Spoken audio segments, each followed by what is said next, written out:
Mieli vaikai, jūs visi turite teisę ir galimybę naudotis internetu ir ieškoti reikiamos informacijos. Internetas yra tarsi didelis langas, pro kurį galite laisvai žvelgti į pasaulį. Tačiau, ar visada žvalgotės pro visus langus, ar kiekvienam pabeldusiam atveriate duris? Kokių saugumo taisyklių laikotės gatvėje ar namie, tokių pat saugumo taisyklių turite laikytis ir naršydami internete. Pirmiausia, jums uždavėsime lapelius. Ir noriu, kad parašytumėte atsakymus į klausimus.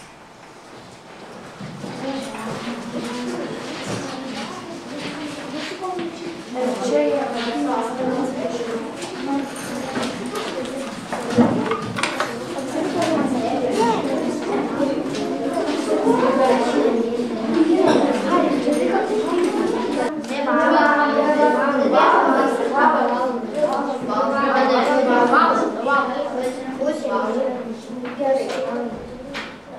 Mieli vaikai, visai šią veiklą per dieną turite skirti vienodį laiko. Išmokite tinkamai jį pasiskirstyti. Laiku atlikite namų darbus.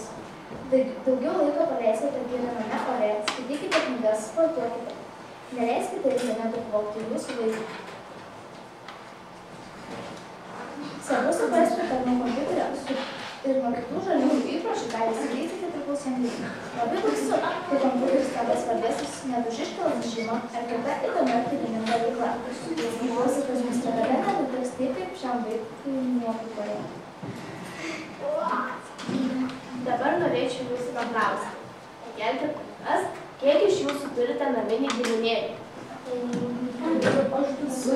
O kiek laiko praleidžiate su naminiu gyvūnėliu? Aš turiu naminį.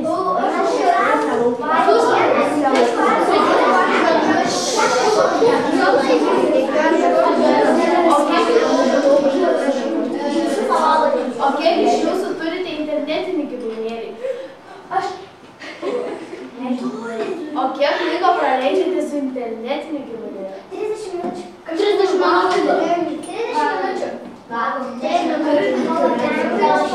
Labai svarbu, kad internetinis gyvūnėlis netaptų svarbesnis už naminį tikrą gyvą gyvūnėlį. Ir reikia rūpintis gyvūnėliu, kad jam nepasidarytų liūdna ir jis nevertų taip, kaip šitas liūdnas katinukas iš paveikslėlio. Vaikai, ar kalbate su savo tėveliais apie internetą ir svetaines, kuriuose lankotės? Taip.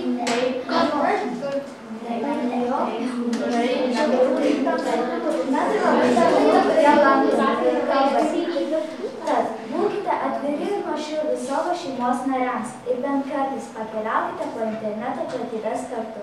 Papasakokite tėveliams, kokiuose interneto svetainėse lankotės, ką veikiate internete. Protingai pasirinkite svetaines, kuriuose lankotės. Paklausykite tėvelių ir mokytojų patarimų. Supraskite, kad tėveliai elgiasi protingai, drausdami žaisti žiaurius smurtinius žaidimus. Ar bendraujate su draugais internete? Taip.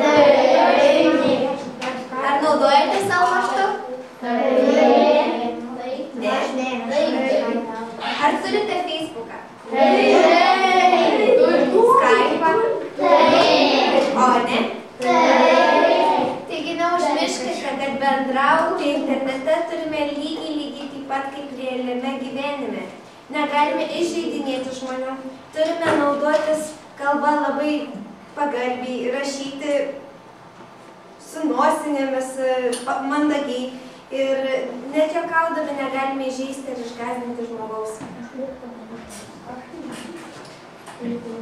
Internetinis priekabiavimas.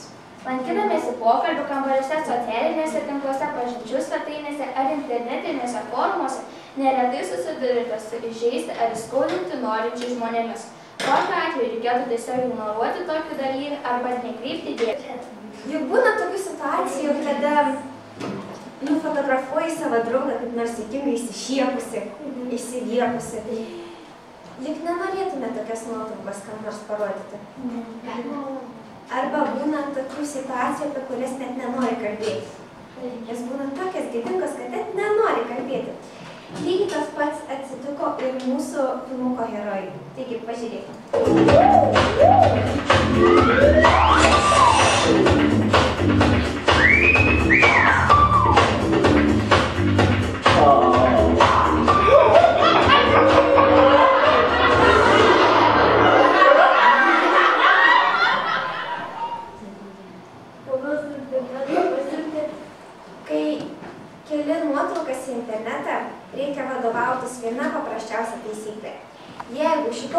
nuotraukos nedėtum skelbimų lentoje arba miesto centre, niekada nekelk ir į internetą.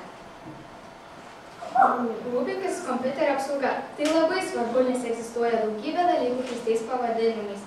Šnipinėjimo programos, virusai, trojos arkliai, duomenų vagystės, kirminai, laiškai šlamštos, kurie kelia grėsmę tavo kompiuteriui ir gali sukelti rimtų problemų. Kiekvienas kompiuteris privalo turėti įjungtą ugnesinę ir veikiančią antivirusinę programą. Jos padės apsaugoti tavo kompiuterį nuo galimų įsilaužimų. Jeigu kitas žmogus nori prisijungti prie tavo kompiuterio USB atmintinę, pirmiausia ją patikrink antivirusinę programą.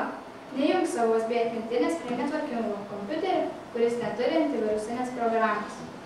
Paveikslėlyje matote ugnesinę sieną, kuri apsaugo jūsų kompiuterį nuo įvairių atakų, įsilaužimų ir virusų. Tai ta pati siena, už kurios kepa kirminai. Tik iš tiesų ta siena yra nematoma. Ji yra kompiuterinė programa. Netidarinėkite nežinomų failų, juk dažnai jūs gaunate elektroninius laiškus su įvairiomis nuorodomis ir prikabintais failais. Netidarykite jų, jei nepažįstate laiškų siuntusio žmogaus. Tai gali būti virusas. Taip pat jokių būdų nepriimkite siunčiamų failų ar nuorodų bendraudami Skype'u, kai nepažįstate žmogaus. Svarbiausia, naršant internete, laikytis tų pačių taisyklių kaip ir realiame gyvenime. Jei norite apie tai sužinoti plačiau, apsilankykite svetainėje www.draugiškasinternetas.lt. O kad atsimintumėte šį adresą, mes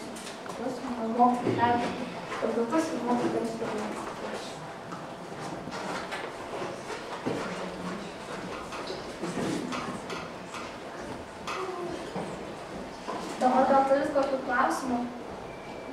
Klauskit viską patikšinėti. Papasakokit, kokiom problemom esat susidūrę internete, profesionali komanda atsakys jūsų klausimus. Drąsiai, klauskite. Dabar žiūrėjau, ne, ir kaip užrakino, ar ką padarė dabar.